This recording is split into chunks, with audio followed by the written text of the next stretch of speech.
Es día martes 11 de febrero, amigos queridos de Televicentro, desde el foro principal. En esta madrugada estamos iniciando el trajinar de las noticias. Dale, buen día. Robert, Dianita, amigos televidentes, muy buenos días. Qué gusto poderlos acompañar, ya bien informados desde tempranito, 5:45 de la mañana. Temperatura en la ciudad, 4 grados centígrados. En pantalla usted lo puede ver, ahí están los detalles de cómo este día martes amanece el distrito metropolitano de Quito. Caramba, que el frío está siendo presa de los quiteños el día de hoy. La sensación térmica a esta hora es de 2 grados, por eso se siente incesante frío. Las predicciones, o por lo menos los aciertos, para el día martes, cielo mayormente despejado, máximas de 18 grados en adelante. Seguramente si está muy despejado llegaremos hasta 23, 24 grados. Vientos que sí se han sentido de 10 a 15 kilómetros por hora y por la noche parcialmente nublado. Encubiertos, 5 grados centígrados será la temperatura. O sea, hoy martes el día será en su mayoría un día parcialmente despejado. Así que vaya tomando usted la ropa necesaria, mirando qué es lo que mejor nos queda y claro, saber que hasta el mediodía tendremos mucho calor. Bueno, entonces ya sabe cómo tiene que salir vestido el día de hoy a tomar las precauciones. Ahorita hace bastante frío, así que tiene que salir abrigado. Sí, los que van a salir, los que están abriendo el ojo, en cambio, pues a disfrutar del día, desayune rico, cómele buena actitud, recuerde vivir un día a la vez, o sea, vivir el presente, proyectar el futuro, pero ya lo pasado, pisado. Nuevo día, ponerle toda la gana. Bueno, vamos a empezar. Iniciemos.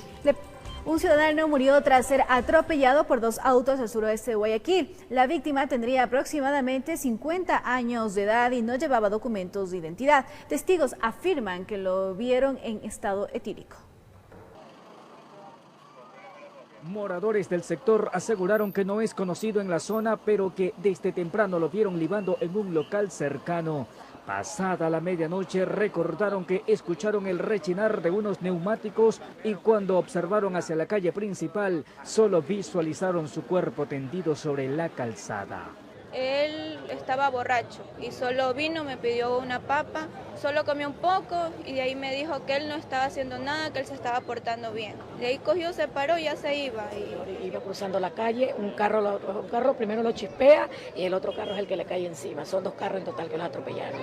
El suceso se registró en las calles 38 y Callejón Parra. Quienes lo vieron desde temprano recuerdan haberle insistido para que regrese a su domicilio, pero él ahora occiso se habría mostrado negativo ante esa petición. Lo han hasta trepado en un taxi para mandarlo a la casa, dicen.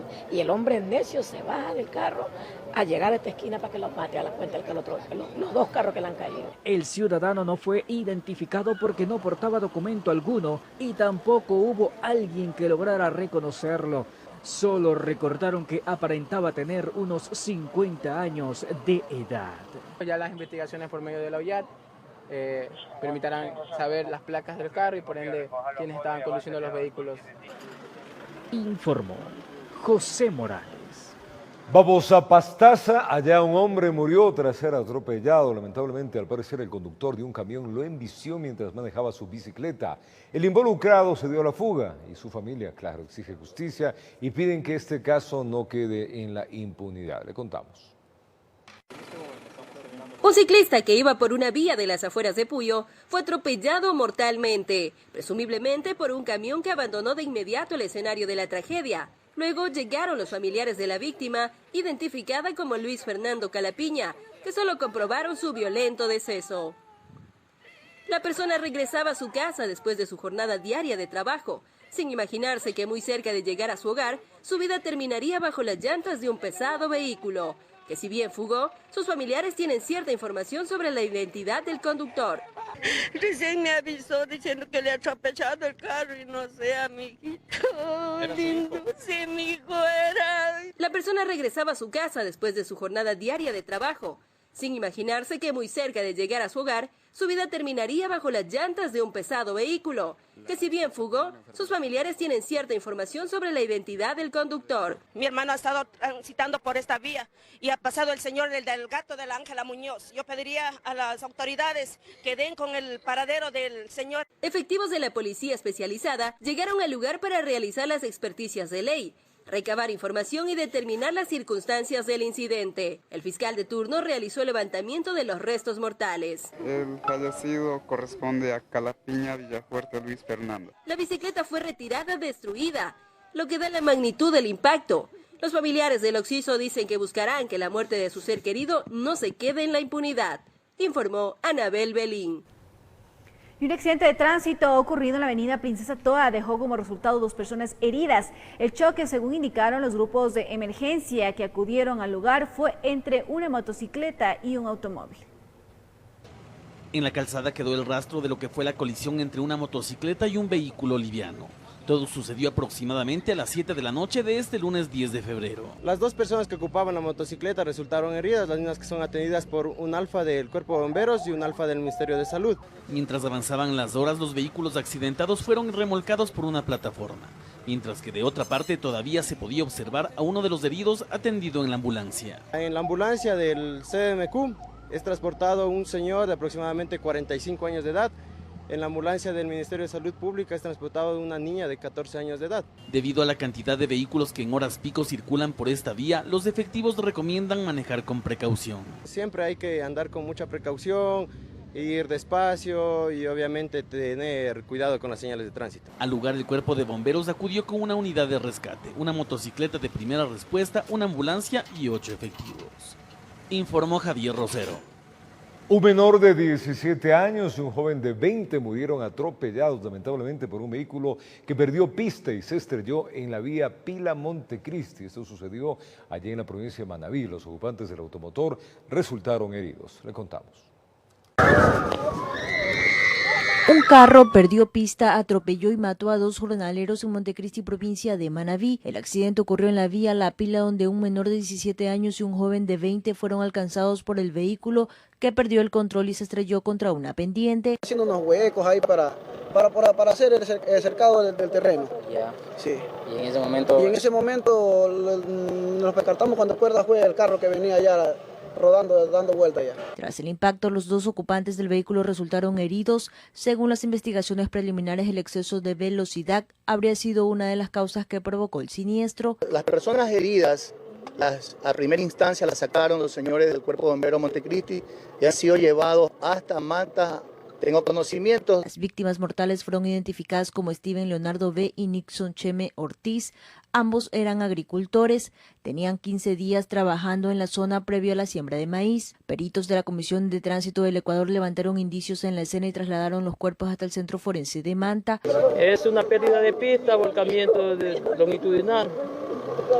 Y la posición final que ustedes pueden ver que está sobre una vía secundaria. Desde la Fiscalía se anunció investigan las causas que provocaron este trágico accidente de tránsito. Hasta el momento no hay personas detenidas. Con cámaras, Eduardo García desde la provincia de Manabí, informó Wendy Delgado. Y en Otavalo, la Policía Nacional decomisó bloques de droga camuflados en un camión. En los operativos, las autoridades detuvieron al conductor por el delito de tráfico ilícito de sustancias sujetas a fiscalización.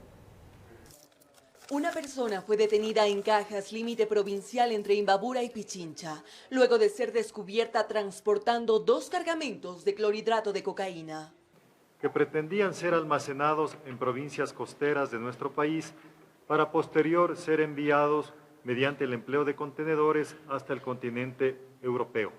Mediante la ejecución de técnicas, la policía logró identificar al vehículo tipo camión, color vino sin placas, que circulaba en actitud inusual sobre la Panamericana Norte. La detención se realizó en el operativo denominado Emperador 16 en el cantón Otavalo, cuando la Policía Judicial y la Unidad de Inteligencia Antidelincuencial localizaron bloques de droga camuflados en este camión.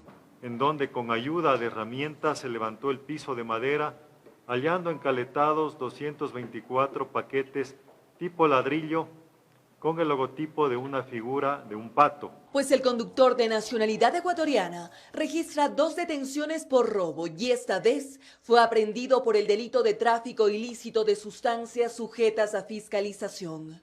Y el valor de esta sustancia, al ser trasladada ya al continente europeo, tendría un valor de $13.494.000 americanos. Asimismo, en otra operación realizada por la policía, permitió la incautación de 320 kilos de clorhidrato de cocaína. Ambos casos, dijeron, daría como resultado media tonelada. Por ahora, el aprehendido fue trasladado hasta flagrancia y el camión fue llevado hasta la policía judicial. Informó Ismenia Solórzano. La Policía Antinarcóticos decomisó más de 3 toneladas de cocaína ocultas en el interior de 4 contenedores en el puerto marítimo de Guayaquil. Le contamos. La droga estaba oculta en 4 contenedores de productos de exportación que tenían como destino Europa. Tenían el paso por Bélgica y los destinos, uno a Francia, otro a Holanda y los otros 2 a Polonia. Estos son bultos encontrados dentro de las cajas que iba a ser exportado. Los productos donde estaban camuflados estos paquetes eran específicamente atún, era palma de aceite y chatarra. Más de 3 toneladas de cocaína fueron decomisadas. Con la ayuda de los canes, los agentes detectaron que los sellos de seguridad de los contenedores tenían anomalías. Entonces aquí se plantean las estrategias y se realizan esos operativos con el fin de brindar, tener la sorpresa y revisar un aproximado de 16 contenedores que tenían los perfiles de riesgo. Y antes de su zarpe se revisó los 16 contenedores encontrando 4 contaminados. 3 toneladas 168 kilos en 4 contenedores. Indudablemente la modalidad es el gancho ciego, es decir, que contaminaron los containers, ya sea donde embalaron el inicio o en el transporte o a su vez ya en el puerto. Uno de los containers ya estaba subido al buque. Por ahora no hay detenidos, pero las autoridades investigan este caso. La cantidad de dinero invertida en este producto aquí en Ecuador ascienden a los 6.020.000 dólares aproximadamente, pero el mismo producto puesto en los destinos llega a una cantidad de 119.142.000 dólares. Informó Roselena Vázquez. Y la captura de 3 sujetos que robaron la información de un teléfono celular para realizar una transferencia bancaria de $7.000 enciende las alertas de los usuarios de la banca virtual. Según el especialista en ciberseguridad Víctor Vera, son bandas delictivas que acceden a la información de los abonados a través de terceros. Es la modalidad delictiva de los últimos días y ha desatado la indignación de usuarios de telefonía celular. Basta quedarse sin servicio por unas horas. Falsear la identidad de estas personas, ir a la operadora telefónica y decir soy fulano de tal y necesito que me hagan una reposición de chip. Ya saber cuáles son los usuarios de los portales bancarios. Este fin de semana cayó una banda integrada por 3 que estaba a punto de cobrar $7.000. Para llegar a la información existe más de una fuente que podría ir. Personas alrededor, o en una fiesta, o en un comentario, o cuando hablamos de personas mayores, cuando vamos a un cyber a pedir que nos ayuden, les han falseado información, los han convencido de que entregue información mediante múltiples técnicas como ingeniería social, técnicas como phishing. Tras cualquier transacción efectuada en las aplicaciones de banca virtual, hay que evitar la sesión automática. E incluso llama la atención, porque recuerde usted que cuando hace una transferencia a su teléfono celular le llega una alerta de que se ha hecho una transferencia y le dan un tiempo para que ésta se realice y usted pueda rechazarla o aceptarla. En septiembre del año pasado, el gobierno denunció que la empresa ecuatoriana Novastrat habría filtrado información sensible de 20 millones de ecuatorianos. Tras ello, presentó un proyecto de ley para la protección de datos. Yo me quedo sin servicio en este momento, ir a consultar mis movimientos bancarios. Segundo, acercarme directamente a la operadora telefónica a verificar o hacer un llamado a los números de call center y preguntar si han hecho una reposición de chip. Pese a todas las seguridades y autenticación, los datos no están 100% encriptados, si son expuestos o compartidos, incluso con personas de suma confianza, informó Jorge Escobar.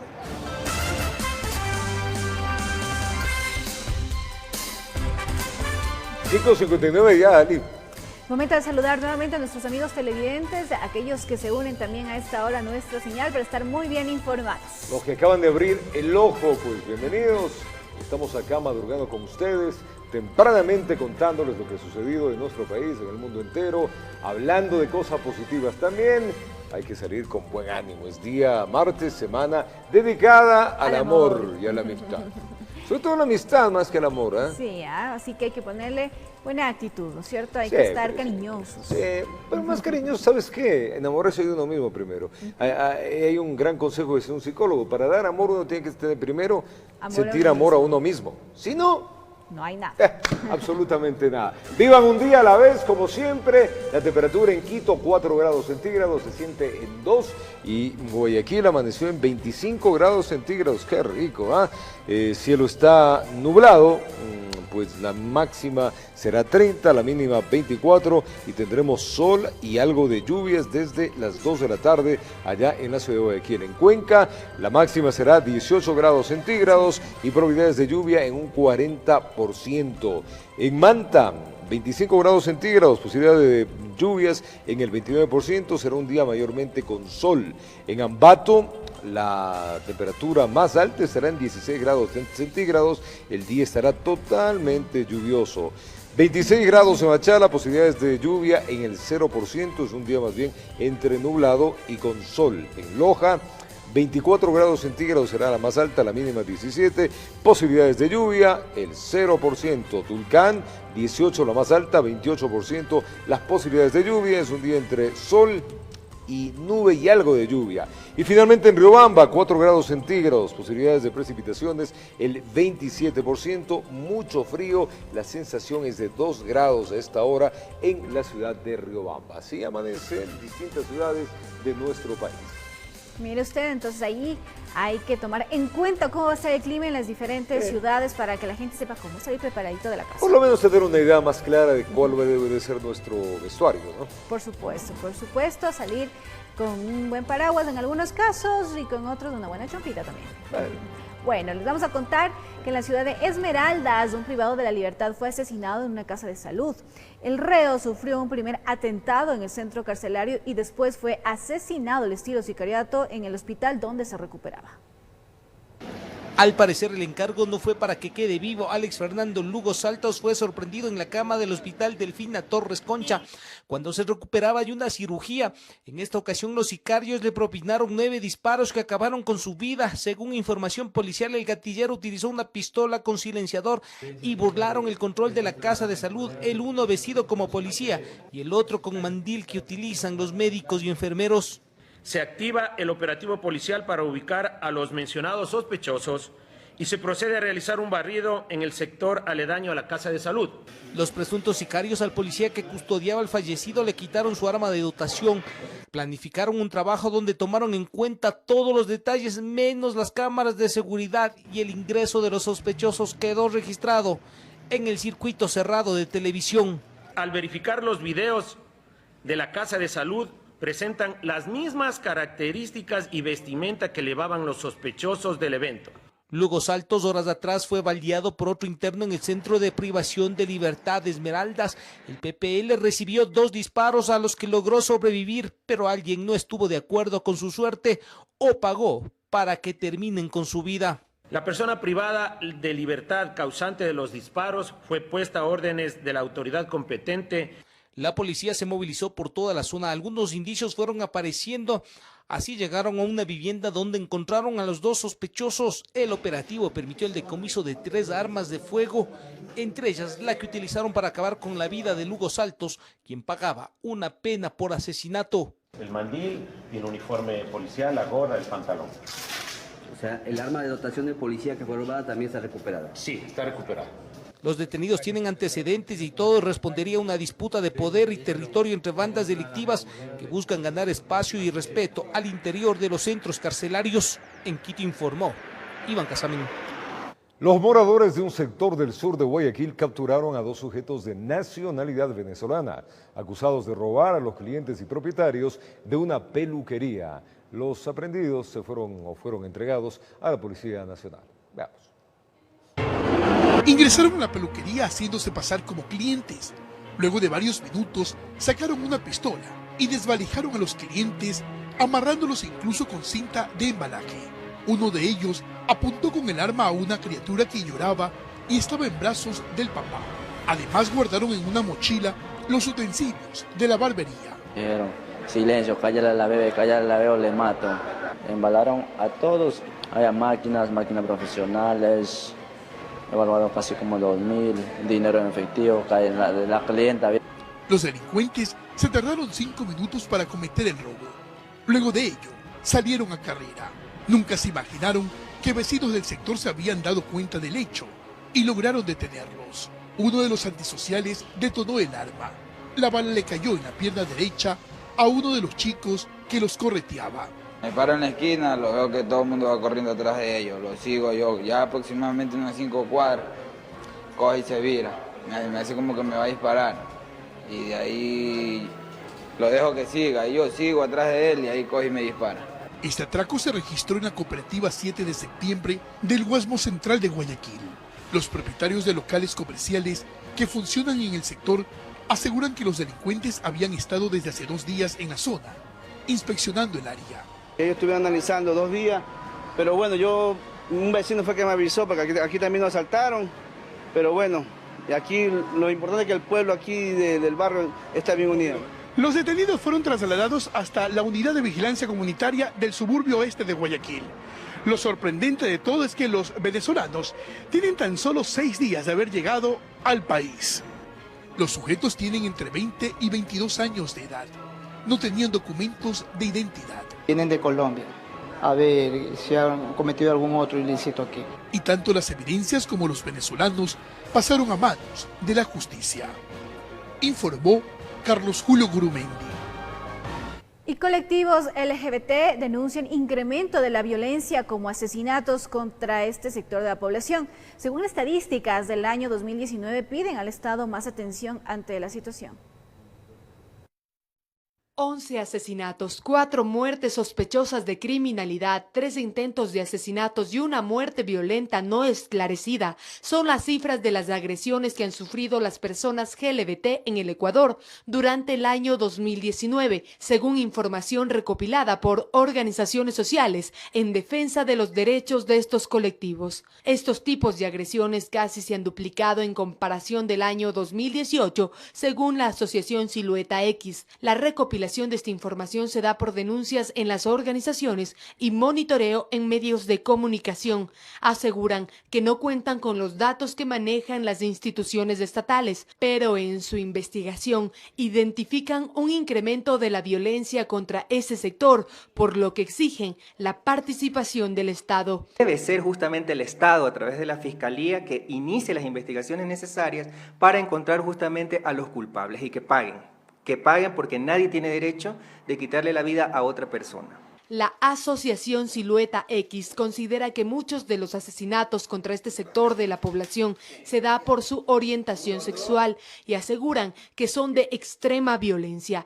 El informe también trata sobre secuestros y torturas, que se realizan a través de las clínicas de conversión de la identidad de género, que representa el 17%. Algo que les preocupa es la existencia de clínicas de conversión en donde se pretende reformarlos y piden al Ministerio de Salud atención sobre este tema. Estas personas son ingresadas en estos lugares, como son por parte de los familiares o algún cercano, siempre manifiestan de que no ha ocurrido nada o que está por su voluntad, pero a nosotros nos dicen que no es así. Si usted ha sido víctima o conoce alguna víctima de estos tipos de violencia, puede denunciar en la página www.siluetax.org o llamar en Quito al 0233 16 199, en Guayaquil al 0425 62 96 4.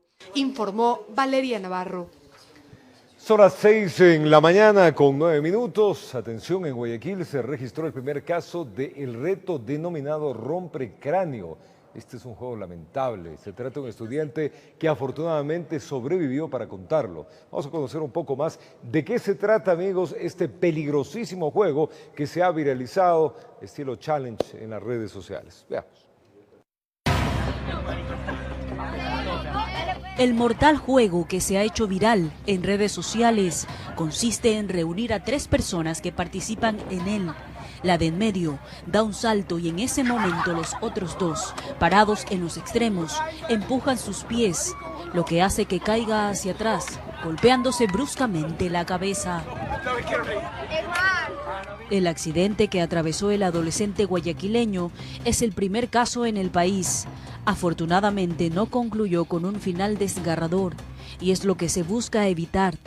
Él recibió atención, aparentemente no hubo más daño que un golpe. Los síntomas que pueden presentar, un mareo, vómitos, pueden presentar convulsiones incluso. Mientras más tardíos son los síntomas, probablemente más grave es el trauma. Para los expertos, los traumas que puede dejar este reto viral pueden llegar a ser leves, moderados o severos, con secuelas quizás irreparables, como sangrados o hinchazón del cerebro, que podrían incluso ocasionar la muerte. No es que lo golpeé poco o muy duro o muy suave, puede generarle complicaciones, ya sea que pueden incluso costarle la vida. Para Jessica Rodríguez, psicóloga clínica, parte de la naturaleza del adolescente es no medir el riesgo a sus actividades. Sin embargo, el amor a sí mismo le hará retroceder cuando esté a punto de participar de eventos que perjudiquen su vida o integridad. ¿De verdad creíste que lo iba a hacer? Cuídate, ámate, respeta a tus compañeros. El dueño de ti mismo eres tú. O sea, nadie más puede imponer ni obligarte a hacer algo que tú no quieras. El daño emocional que podría provocar sería muy fuerte, ya que en primer lugar es un bullying. El daño psicológico, conociendo que estos videos se viralizan con facilidad, podría ocasionar aislamiento y rechazo a la interacción social, miedo o sumisión, entre otros sentimientos. En algunos de los casos, dependiendo del adolescente, podría provocar reacciones adversas, como el querer irse, el querer vengarse, el provocar un daño a otro compañero, porque fue producto de una burla. Y más aún que este tipo de juegos son viralizados. Informó Adriana Méndez. Una barbaridad. Sofía Vintimilla, vamos contigo. Está en la avenida Amazonas y Colón. Informa el tráfico esta hora y cómo está el clima en esta parte del distrito centro-norte de la ciudad de Quito. Sofía, buenos días. Adelante. Roberto, amigos, buen día. Bueno, un cielo totalmente despejado hoy en la capital y como es usual un viento intenso. Salgan abrigados, pero por supuesto con las debidas precauciones porque seguramente al mediodía tendremos rayos ultravioletas muy fuertes y por supuesto muchísimo calor. Ustedes van a ver imágenes, también hay una luna preciosa y en este sector del norte de la capital ya se ve de a poco como cada vez incrementa el movimiento en esta zona. Hay buses de transporte público, transporte escolar, muchos taxis podemos ver también y unos cuantos vehículos livianos. De todas maneras, no hay una gran carga vehicular. Estamos en la intersección de la avenida Colón y la avenida Amazonas, uno de los puntos importantes del centro norte de la capital, económicamente activo, y pueden quienes van a transitar por esta zona hacerlo con total normalidad. Usualmente a partir de las 7 de la mañana se forman trancones en esta zona, así que tomen las debidas precauciones para evitar que lleguen tarde a sus hogares y a sus destinos desde sus hogares y obviamente calculen bien el tiempo para evitar molestias y obviamente accidentes de ser el caso. Revisen también siempre sus vehículos antes de salir de sus viviendas, es una buena recomendación y así se evitan problemas. Así amanece la capital a esta hora en esta zona del norte de la capital. Esperemos tengan todos un gran día, a ponerle energía y por supuesto estar preparados por este clima que tiene Quito, que no se sabe si después va a llover, si luego va a hacer calor. Es importante tomar las precauciones del caso. Ustedes continúan con más, Roberto. Y sin duda, apreciar la luna llena que está allá arriba, que también nos mire, que está lindísimo. Gracias, Sofía Vintimilla, mostrándonos un poco cómo está el centro norte de la ciudad de Quito, sin mayor novedad, pero eso sí, va a ser mucho calor. El clima raro que tenemos, días fríos, helados, parece que estamos en el desierto, y de repente llueve y de repente el calor. Los quiteños sí que tenemos las 4 estaciones, Ali, pero en horas, ni siquiera en días. Así es, en un mismo día tenemos todas las estaciones. Bueno, les contamos que en Puerto Viejo la policía ejecutó varios operativos para controlar la organización de fiestas en espacios inadecuados. Varios menores de edad se encontraban en estos lugares. organizaban los eventos cada fin de semana. La entrada tenía un precio y la convocatoria la realizaban mediante las redes sociales. Y pese al valor que tenía la entrada, no había garantías de ningún tipo, especialmente hacia los menores de edad. Nos encontramos con 2 viviendas, las cuales no garantizan las condiciones mínimas de seguridad y hemos intervenido. Hemos parado la fiesta porque consideramos que es un riesgo latente el que estén muchísimas personas sin las condiciones mínimas de seguridad. Estas fiestas clandestinas fueron descubiertas en 2 domicilios situados en la ciudad de Puerto Viejo, en la provincia de Manabí. Los agentes aislaron a los menores de edad hasta que sus representantes se comprometieron a cuidar de ellos. Lastimosamente, menores de edad en lugares en donde se consumía alcohol y encontramos también una sustancia presumiblemente marihuana en los diferentes puntos. De acuerdo con el oficial, estos controles continuarán con la finalidad de evitar el riesgo al que se enfrentan los adolescentes, en busca de divertirse sin medir las consecuencias. Y también vamos a monitorear las redes sociales con la finalidad de detectar las fiestas clandestinas sin autorización para poder erradicar de raíz este mal. Informó José Morales. 6:15 de la mañana, 5:15 allá en Galápagos, en una zona rural del municipio de Ipiales. 5 vehículos fueron robados tras un supuesto engaño de parte de una banda delictiva que opera en la zona fronteriza. Las autoridades recuperaron los automotores de un taller donde iban a ser comercializados. Veamos. Durante el fin de semana, estos 5 vehículos fueron robados a sus propietarios en la ciudad de Ipiales, quienes cayeron en las redes de una supuesta banda delictiva que está operando en esta zona de frontera. De distintas provincias del Ecuador fueron contactados por diferentes medios y bajo la prestación de altas sumas de dinero fueron engañados. Tras una operación registrada por parte de la policía colombiana, se logró la recuperación de los automotores. Inocentemente, pues, accedían a entregar el patrimonio económico a esta organización. Fueron encontrados precisamente en el interior de un parqueadero a una zona rural del municipio de Ipiales. Los propietarios de los vehículos llegaron para presentar la documentación requerida por parte de las autoridades y retirar los carros. Para algunos un patrimonio que perdieron tras un engaño. Todos coinciden que llegaban a Ipiales para retirar un supuesto dinero que sería prestado. Me contrataron para hacer una carrera, supuestamente para ir a traer un dinero, pero llegada acá a Ipiales me vendaron los ojos y, como ya sabrán, me robaron el vehículo. Y nos engañaron diciendo que aquí había la facilidad de préstamos, entonces caímos muy fácilmente en eso. Era $100,000 con él y le dice que es un lavado de dinero, que uno se lleva el 25,000 por lavar el dinero. Un amigo le habíamos prestado el carro y él después nos dijo que el carro, le habían cruzado otro carro y le habían quitado el carro.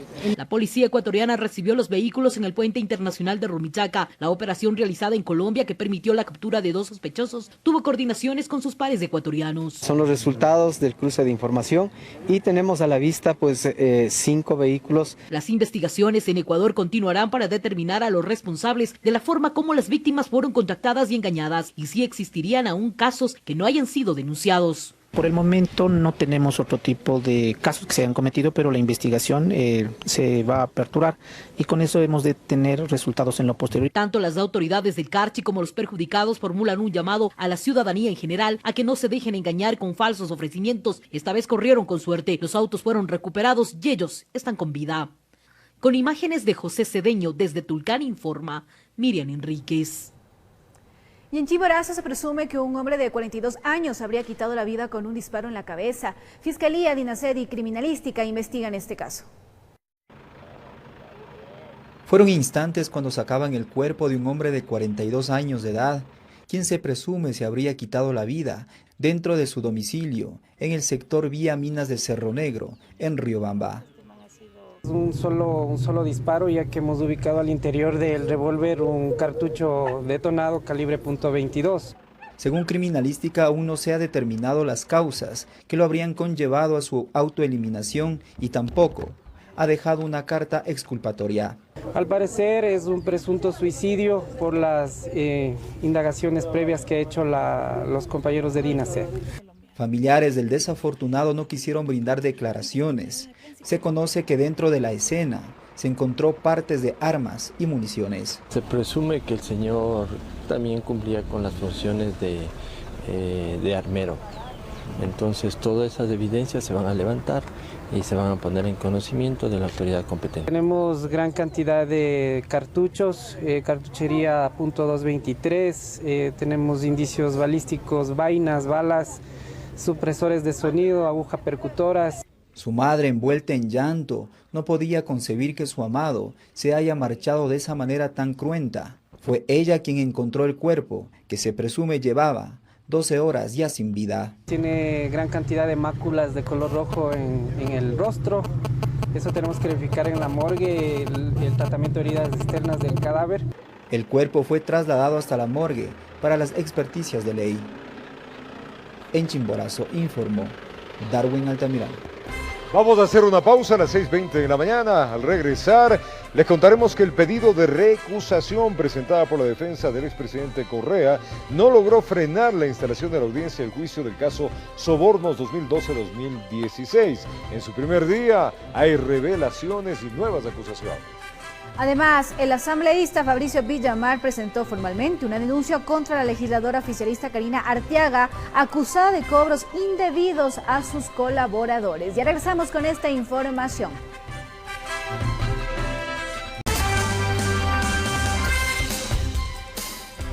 Continuamos con más información. El pedido de recusación presentado por la defensa del expresidente Rafael Correa no logró frenar la instalación de la audiencia de juicio en el caso Sobornos 2012-2016.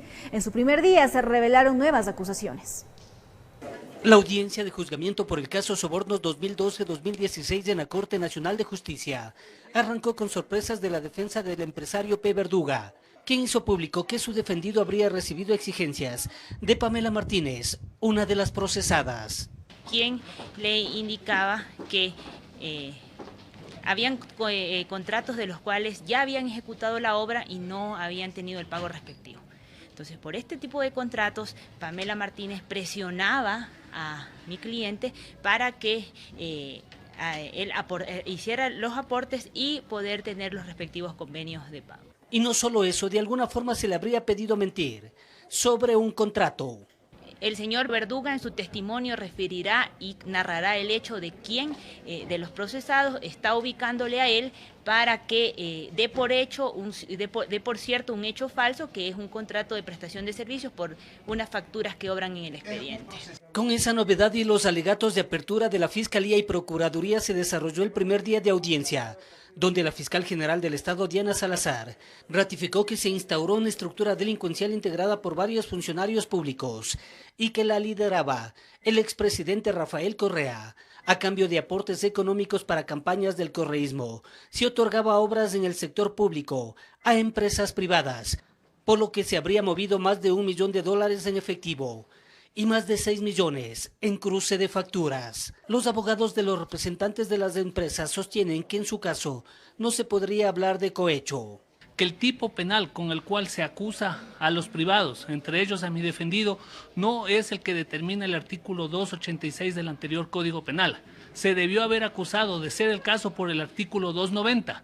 Por lo tanto, al no existir el tipo por el cual se acusa, falta uno de los elementos del delito, que son acción, tipicidad, antijuridicidad y culpabilidad.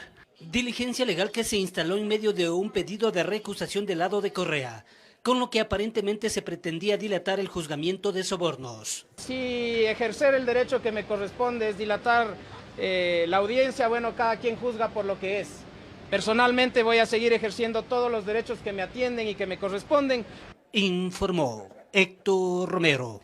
El asambleísta Fabricio Villamar presentó formalmente una denuncia contra la legisladora oficialista Karina Arteaga, acusada de cobros indebidos a sus colaboradores, pero también por supuestamente gestionar cargos públicos a familiares. La asambleísta Arteaga ha anunciado que se pronunciará en las próximas horas. Veamos. La denuncia presentada por Fabricio Villamar nace de las 3 acusaciones penales en contra de Karina Arteaga, a quien trabajadores de su despacho acusaron de supuestos cobros indebidos. piden plata para darles un cargo. Voy a pedir que se aproximen las personas que han denunciado haber sido objeto de extorsión por parte de la asambleísta Karina Arteaga, y en función de eso que la asamblea tome una decisión. Me exigía que le depositara el 90% de mi sueldo, $2.861, que era para la letra del carro que ella en la actualidad estaba pagando. Pero además Villamar pidió que se investigue si hay vínculos en la designación de varios familiares de la legisladora en cargos públicos. En la lista constan su hermano, que trabaja en la Secretaría Nacional de Gestión de la Política, una cuñada y una sobrina que trabajan en el Ministerio de Salud, su yerno, que sería funcionario del Ministerio de Comercio Exterior, y otra sobrina, que desempeñaría funciones en el Instituto Ecuatoriano de Seguridad Social. Y a pesar de que la Fiscalía esté en conocimiento de esto 2 años, la Fiscalía no los ha procesado. Si es que la Fiscalía no cumple su trabajo, tendremos que cumplirlo nosotros en la Asamblea. Estas son responsabilidades políticas. De acuerdo a la denuncia de Villamar, Arteaga incurrió en supuesta gestión de cargos públicos, una causal de destitución según consta en la Ley de la Función Legislativa. Si hay alguien que cobra para otorgar un puesto, no solamente en otras instituciones, sino en su propio despacho, se configura la gestión de cargos. La denuncia deberá ser revisada por el Consejo de la Administración Legislativa para que se conforme una comisión multipartidista de 3 asambleístas que en 10 días deberán indagar y presentar un informe recomendando al Pleno si cabe o no la destitución de la legisladora. Por esta misma causal, Ana Galarza y Norma Vallejo fueron destituidas en este periodo legislativo, informó Carolina Basante. Y una nueva denuncia pesa contra el ex vicepresidente Jorge Glass, ahora por presunta delincuencia organizada cuando presidía el Comité de la Reconstrucción en Manabí y Esmeraldas tras el terremoto del 2016. Han pasado casi 4 años del terremoto de abril del 2016 y al parecer siguen saliendo a flote más presuntas irregularidades en cuanto a la reconstrucción de Manabí y Esmeraldas. Tras el terremoto del 16 de abril, el consejero del Consejo de Participación Ciudadana y Control Social, Francisco Bravo, presentó una denuncia penal por delincuencia organizada ante la Fiscalía General del Estado en contra del Comité de la Reconstrucción, que en ese momento era presidido por el ex vicepresidente Jorge Glass. Bravo asegura que días antes de la posesión del presidente Moreno, se habrían aprobado más de 500 proyectos. Hemos encontrado un acta del día 22 de mayo del año 2017. Aquí está el acta. Esta es un acta en el cual se aprueban 584 proyectos o entrega de recursos. Según la denuncia presentada por el consejero, fueron 2.946 millones de dólares los manejados por el comité, de los cuales 2.318 millones de dólares fueron destinados a 7 ministerios. Por ejemplo, el Ministerio de Desarrollo Urbano y Vivienda, Ministerio de Transporte y Obras Públicas, Ecuador Estratégico, Ministerio de Defensa, Servicio de Contratación de Obras, Ministerio de Electricidad y Ministerio de Educación. Esto fue un acto inhumano de parte de quienes estuvieron al frente del Comité de la Reconstrucción, que no priorizaron lo que dice la Ley Orgánica de Solidaridad y Corresponsabilidad Ciudadana, que era, primero, levantar la infraestructura pública y privada de los afectados por el terremoto. Pues esos recursos, lejos de habérselos entregado a quienes realmente los necesitaban, que eran los afectados, fueron a parar en las arcas de los intereses de personas muy poderosas, no solo de la provincia de Manabí, sino posiblemente de todo el país. Pues según mencionan, aún hay obras inconclusas. Vemos los edificios como por ejemplo el edificio del SRI, que debió haber sido reconstruido, el edificio del Centro Comercial de Puerto Viejo, el edificio del IES, que fue afectado, la Corte Provincial de Justicia de Manabí. Ellos esperan que Fiscalía avance en la investigación sobre esta denuncia, informó Marilyn Jaramillo. En Quito, los jubilados del Instituto de Seguridad Social de las Fuerzas Armadas solicitan al gobierno el pago puntual de sus pensiones de inmediato. Los ministros de Defensa y Finanzas anunciaron que los pagos están regularizados. Veamos.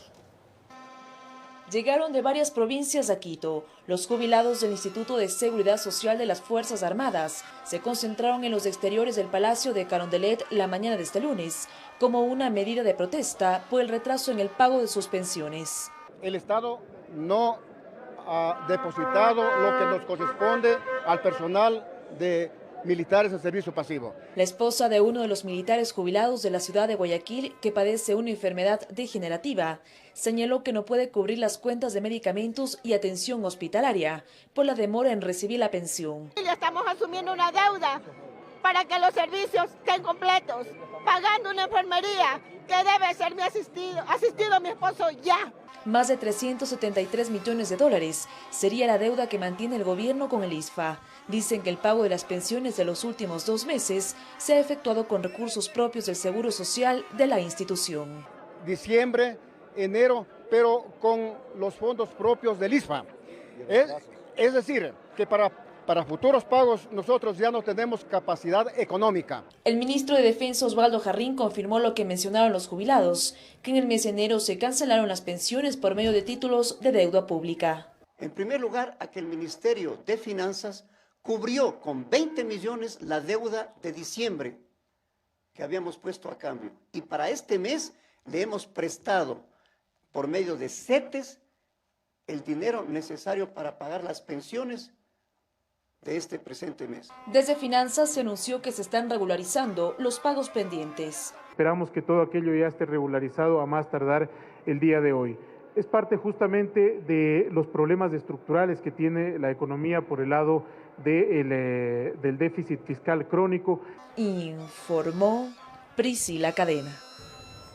Empleo, seguridad, educación y narcotráfico son los temas que se tratarán en la visita de la delegación de Ecuador a Estados Unidos, en la que el presidente Lenín Moreno mantendrá un encuentro con su par estadounidense Donald Trump.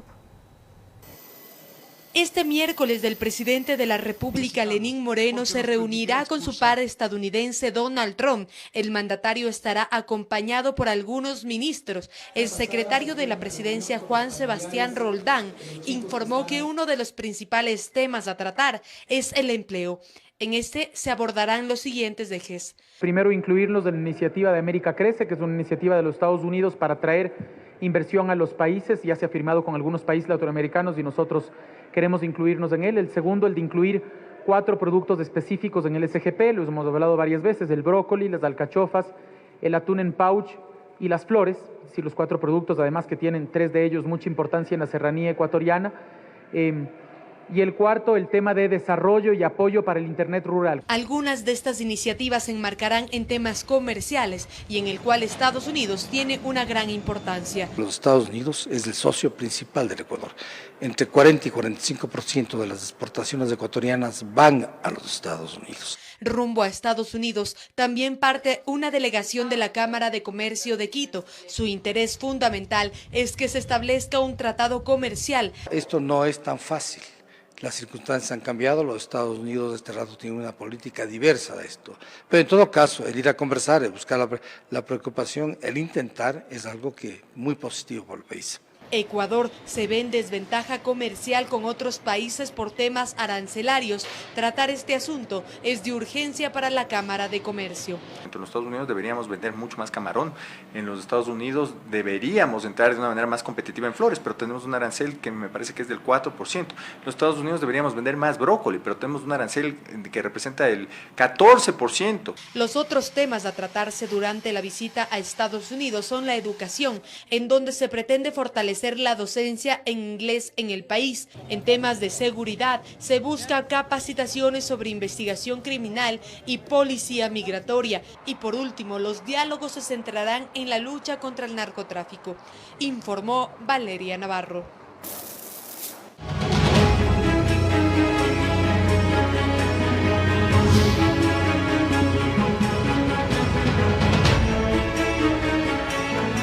Y es que, amigos queridos, en los últimos años las exportaciones de café se han visto afectadas por diferentes factores. En el año 2019, por ejemplo, cayeron a más de la mitad.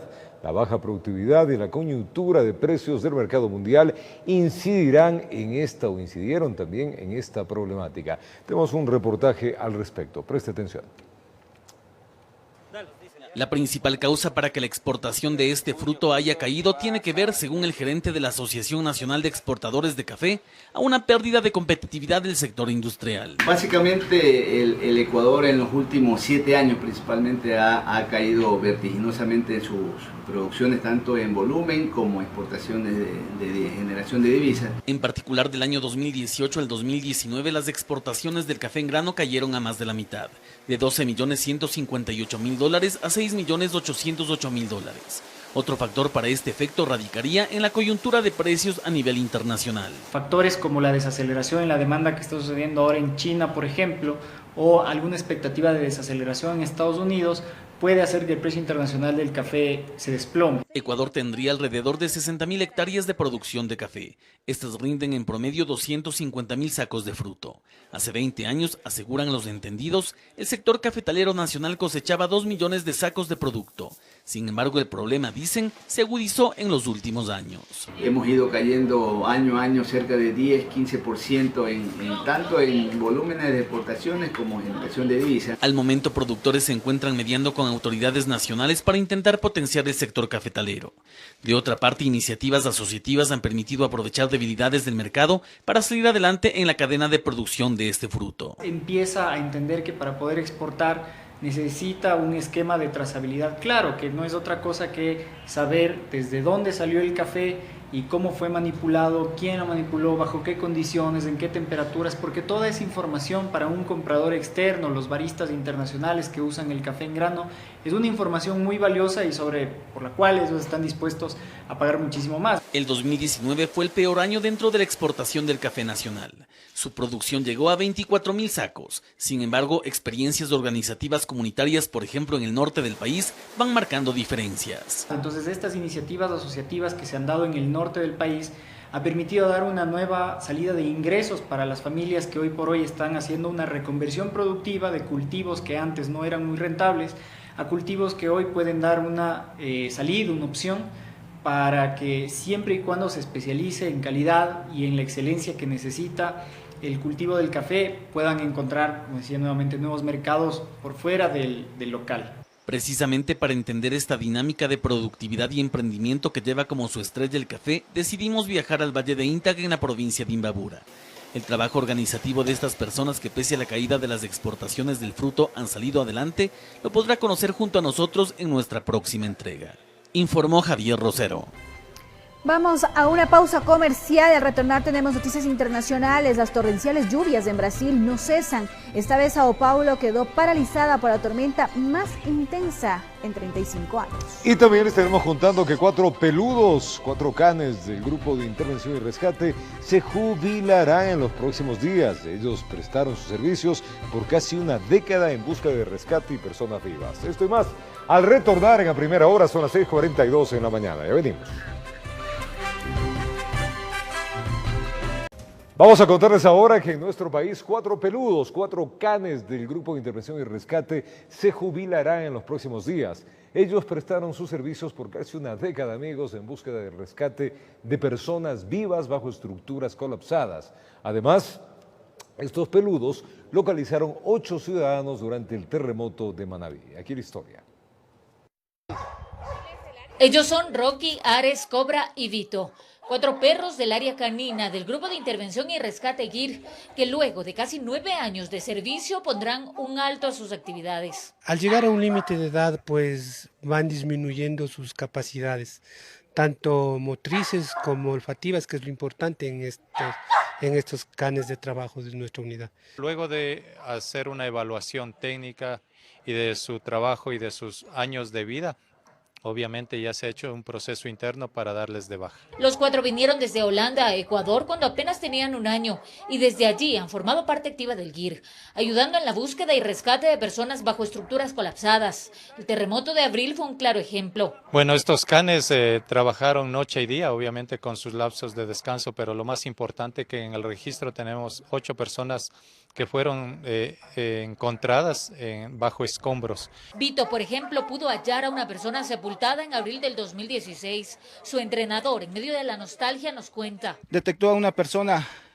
que lastimosamente hace unos minutos había dejado de dar signos vitales.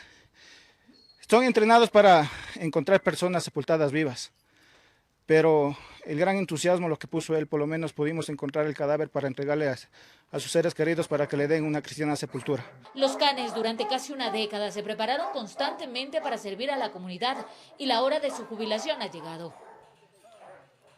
Tristes que ya se tienen que ir, pero a su vez felices porque van a disfrutar ya de la vida, ya no vida policial, pero sí una vida civil. En los próximos días, los 4 animalitos serán dados en adopción. Se despedirán de sus compañeros, pues ya no serán más parte de la institución, ni de aquel trabajo diario que por años los unió, ya que su vida junto a una nueva familia tomará un nuevo rumbo. Informó Marilyn Jaramillo.